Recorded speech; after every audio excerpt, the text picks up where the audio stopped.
Now, I'm not sure about you all, but I love to travel.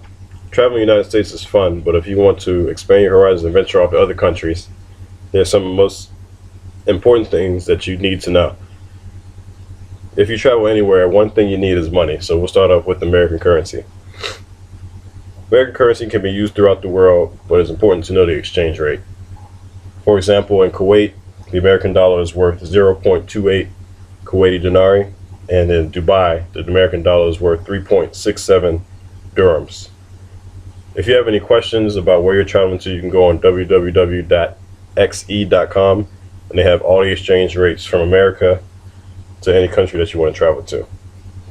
There are many different ways to obtain foreign currency as well. For example, you can do traveler's checks or cashier's checks.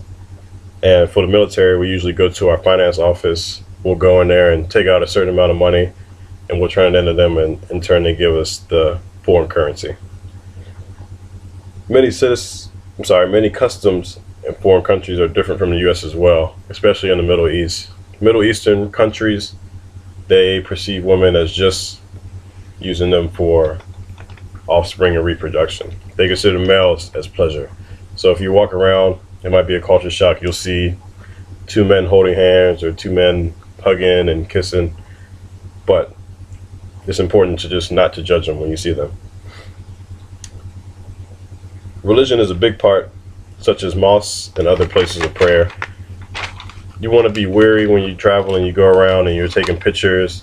Some places you can't go in, like mosques, we can't go in there and take pictures, or we can't go in at all because it's a religious place of prayer. So please keep that in mind. Now that we have covered currency and customs, let's look at another factor. Electrical outlets vary from country to country, whether you're going to Germany or Dubai or Kuwait. Middle Eastern outlets typically use 240 volts as opposed to America, where we use 120 volts. For example, if you don't have the right converter, which I have right here in my hand, and this one as well, then most appliances that you use on a daily basis will tend to blow out, which is not good. Myself personally, I've been through 4 pairs of clippers, and it tends to add up after you keep buying them. In some places, citizens drive very differently from how we do in America. There's also the difference. They don't have miles per hour signs. They have kilometers. So that's also to be aware of too. All the vehicles here are in kilometers. And just think about if you're driving down the highway and you're lost, you're a tourist, and you need to know which way to go, but you look at the signs and you can't read them. And that's true, because half the signs here, they're not even in English. So that's another thing to be worried about. Today I talked about a few but important differences to know that when you're traveling. And let's take a look back at what we discussed today. We talked about some important things for you to consider.